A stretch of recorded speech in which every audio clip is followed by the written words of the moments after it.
여러분, 구약 성경에 나오는 아주 오래된 예언 하나가 단순히 은유나 시가 아니라면 어떨까요? 만약 그게 신약 성경의 핵심인 성육신을 위한 아주 정교한 건축 설계도였다면 말이죠. 자, 오늘 이 시간에는 조덕근 목사님의 흥미로운 분석을 바탕으로 구약의 스가랴서와 신약의 요한복음이 어떻게 하나의 장대한 우주적 청사진으로 연결되는지 한번 깊이 파헤쳐 보겠습니다. 이 분석의 핵심 주장은 아주 명확하면서도 상당히 도발적입니다. 구약의 성막 신학은 신약의 성육신으로 완벽하게 완성된다. 이게 무슨 뜻일까요? 스가랴 2장과 요한복음 1전이 만나는 지점은 그냥 비슷한 단어 몇 개가 겹치는 수준이 아닙니다. 추상적인 약속에 불과했던 텐트가 어떻게 진짜 사람의 숨결을 가진 역사적 현실로 나타나게 되었는지 보여주는 그야말로 놀라운 서사인 거죠. 자, 이 거대한 청사진을 제대로 이해하기 위해서 우리는 5단계를 거쳐볼 겁니다. 청사진의 개요부터 시작해서 참된 정체성의 확장, 성벽 없는 처소, 영광의 현시, 그리고 마침내 완성된 대서사시까지 이 세 개의 튼튼한 건축 기둥을 차례대로 짚어보겠습니다. 그럼 첫 번째, 청사진의 개요입니다. 이 거대한 밑그림이 어떻게 성취되는지부터 바로 들어가 보죠. 두 번째 기둥, 참된 정체성의 확장입니다. 여기서 핵심 질문은 과연 누가 하나님의 백성인가 하는 겁니다. 자, 이 두 시대를 대조해보면 진짜 놀라운 변화가 확 눈에 띕니다. 구약의 스가랴는 이방 민족들이 합류해서 하나의 무리로서 내 백성이 될 거라고 예언했잖아요. 그런데 신약의 요한복음은 여기서 한 발 더 나아갑니다.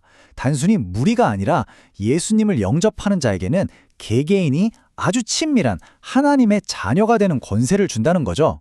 엄청난 신분 상승을 선언하고 있는 겁니다. 그럼 이방 나라들이 합류한다는 게 정확히 어떤 느낌일까요? 이 역동적인 과정은 히브리어 라바라는 단어에 숨어 있습니다. 이게 결합하다, 단단히 밀착하다라는 뜻이거든요. 그러니까 스가랴는 이 단어를 써서 수많은 나라들이 마치 강력한 접착제로 딱 붙이듯이 하나님께 물리적으로 아주 강렬하게 밀착되는 상태를 묘사한 겁니다.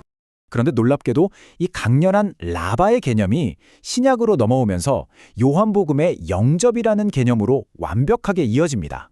이전에는 특정 혈통을 통해서만 소속될 수 있었던 아주 꽉 막힌 조건이 있었잖아요. 그게 산산조각 나버린 겁니다. 이제는 오직 믿음을 통해서 누구나 환영받는 보편적인 연합으로 완전히 뒤바뀐 거죠. 그야말로 역사상 가장 위대한 정체성의 대전환이라고 할 수 있습니다. 이제 세 번째 기둥, 성벽 없는 처소로 넘어가 보겠습니다. 공간의 물리적 한계를 어떻게 부수었는지 살펴볼까요?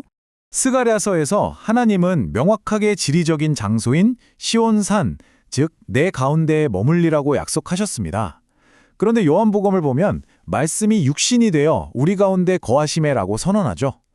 특정 장소에 머물겠다던 그 오랜 약속이 예수 그리스도를 통해 우리 인류의 삶 한가운데로 직접 뚜벅뚜벅 걸어 들어오신 역사적 현실로 성취된 겁니다. 여기서 정말 중요한 히브리어 단어 하나가 등장하는데요. 바로 샤칸입니다. 거주하다, 텐트를 치다라는 아주 시각적인 뜻을 가졌죠. 성막을 뜻하는 미시칸도 바로 여기서 파생됐고요. 거칠고 척박한 광야에서 백성들 한가운데 당신의 텐트를 직접 치셨던 하나님의 생생한 이미지가 이 단어에 고스란히 녹아 있습니다. 자, 그리고 이 구약의 이미지는 신약에서 진짜 짜릿한 언어적 퍼즐 조각으로 딱 맞춰집니다. 헬라어 에스케노센인데요. 이게 문자 그대로 텐트를 쳤다는 뜻이거든요.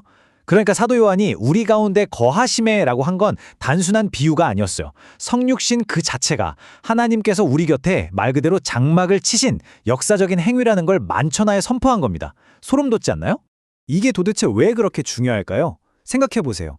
옛날에는 하나님의 임재를 경험하려면 무조건 지리적인 장소인 예루살렘 시온산, 그 성전이라는 벽 안으로 들어가야만 했습니다.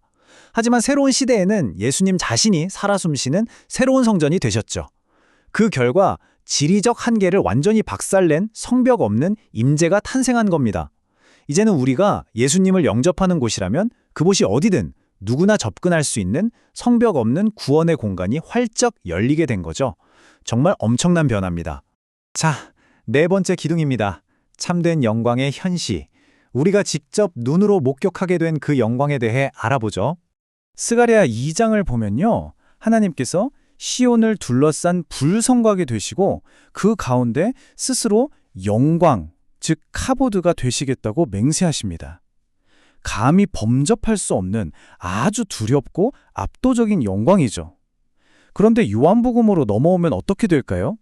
이 영광이 독생자의 영광으로 실현됩니다.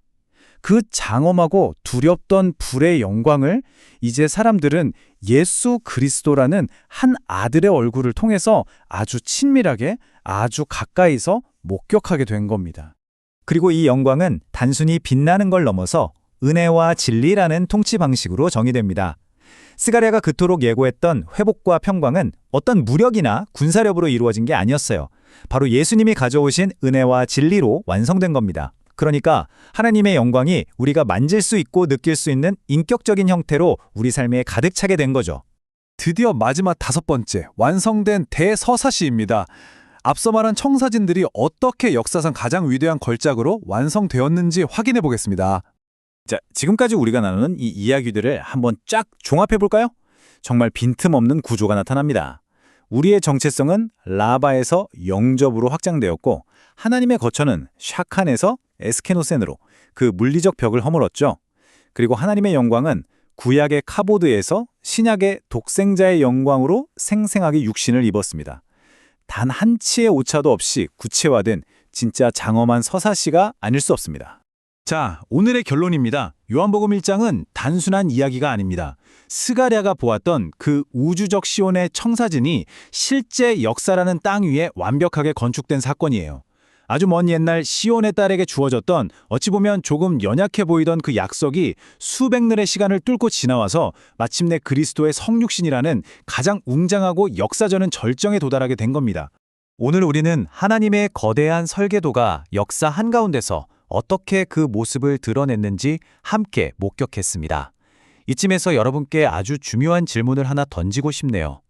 만약 우주적 시온의 청사진이 이미 성육신을 통해 우리 가운데 완성되었다면, 자, 오늘날 이 땅과 우리 삶 속에 이미 성벽 없이 임재하시는 그 하나님을 향한 우리의 시선은 지금 당장 어떻게 달라져야 할까요? 한번 깊이 고민해 보시길 바라면서 오늘 해설은 여기서 마치겠습니다.